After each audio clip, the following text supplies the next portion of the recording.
Olá, nós vamos falar sobre os anfíbios, seus aspectos ecológicos, sua importância econômica e a necessidade de preservação. Então, os anfíbios são animais pertencentes à classe anfíbia, que possuem 3 ordens: Anura, que compreende os sapos, rãs e pererecas; Caudata, com as salamandras; e Gimnophiona, com as cobras cegas. O que muita gente não sabe é que esses animais possuem um papel ecológico de extrema importância. É importante saber também que o Brasil é o país que representa a maior riqueza de espécies de anfíbios. Com relação aos aspectos ecológicos, os anfíbios eles possuem uma importância muito grande na regulação da população de presas. Como todo animal, eles fazem parte da cadeia alimentar. A maioria das salamandras, sapos e cecilianos predam invertebrados, principalmente insetos, mantendo sua população sob controle. Os anfíbios eles são predadores generalistas que exercem uma quantidade igual de pressão de predação sobre todas as espécies de presas invertebradas da região, beneficiando todas elas nesse processo, pois a menor competição resulta em uma maior chance de sobrevivência para todas as espécies. Isso inclui estados larvais e adultos de moscas picadoras, mosquitos e insetos fitófagos. Além da regulação de presas, eles também ajudam no controle de vetores importantes na disseminação de doenças humanas, que são um problema de saúde, como a dengue, a chikungunya, a malária, febre amarela, o zika e tantas outras enfermidades tropicais epidêmicas nas condições atuais. Já que muitas espécies de anfíbios comem um grande número de mosquitos e suas larvas. Além disso, os anfíbios são considerados indicadores precisos da saúde ambiental e da qualidade de habitat, particularmente para indicar poluição ou as consequências da degradação do habitat. Isso é verdadeiro para ecossistemas de riachos e para áreas úmidas. Quase todos os anfíbios respiram através do seu tegumento e geralmente têm uma pele altamente fina e permeável, o que permite a absorção de oxigênio. A pele dos anfíbios também é altamente vascularizada para permitir trocas gasosas, permitindo também que poluentes entrem rapidamente e facilmente na corrente sanguínea.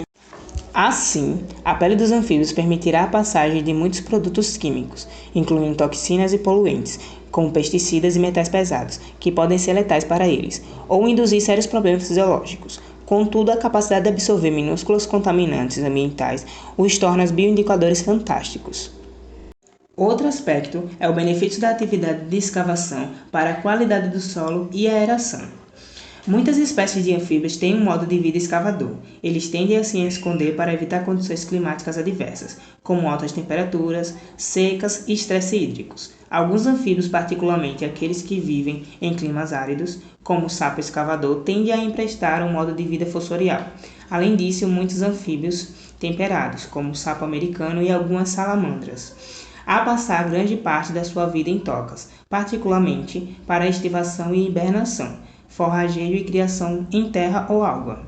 Tal movimento entre habitats fossoriais, superfície e subterrâneo e alterações das tocas subterrâneas arejam o solo, adicionam nutrientes, matérias orgânicas e umidade ao solo e melhoramento da sua produtividade. Com relação aos aspectos econômicos, eles possuem um papel muito importante no controle biológico para pragas agrícolas.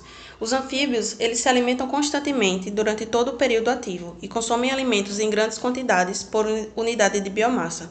Sapos são especialmente consumidores potentes, particularmente aqueles que têm um volume corporal grande e podem comer muitas quantidades de invertebrados pragas, como os gafanhotos. Porque eles são predadores generalistas, comerão com pouca seleção de presas, com base na disponibilidade e lucratividade da presa. Em campos de cultivo, sua forragem ideal provavelmente será invertebrados que comem as colheitas. Isso os torna extremamente úteis para o controle biológico e para o consumo de invertebrados herbívoros que estão prejudicando as plantações dos agricultores. A estratégia de predação generalizada de sapos também os levou a desenvolver uma resistência a muitos produtos químicos e defesas tóxicos encontrados nos vertebrados. Por exemplo, na Holanda, sapos nativos são a única espécie predadora nativa generalista que não são prejudicadas pela ingestão de besouros-pássaros, invasores e tóxicos. Os anfíbios também podem ser fonte sustentável de alimento. Se adequadamente colhidos de maneira sustentável do seu ambiente natural ou cultivado, os anfíbios são excelentes fontes de alimentos para o consumo humano, contendo mais proteína por libra do que mamíferos ou pássaros. Os anfíbios são uma fonte de alimento de alta qualidade, cheia de vitaminas e nutrientes essenciais. Seu crescimento explosivo e estratégias de criação selecionadas permitem que sua colheita mais rápida e grande números em comparação a outros animais, como mamíferos e aves, com um ciclo de reprodução mais lento e menor taxa de crescimento. Anfíbios têm crescimento indeterminista. Assim, se criados em condições ambientais favoráveis, os anfíbios podem produzir uma biomassa comparável à dos peixes consumíveis, que valem muito dinheiro quando exportados. Ao contrário da pecuária tradicional, como a criação de gado ou suínos, a herpetocultura requer menos espaço físico, menos recursos, gera pouco resíduo e sua alimentação pode ser obtida de maneira fácil e local.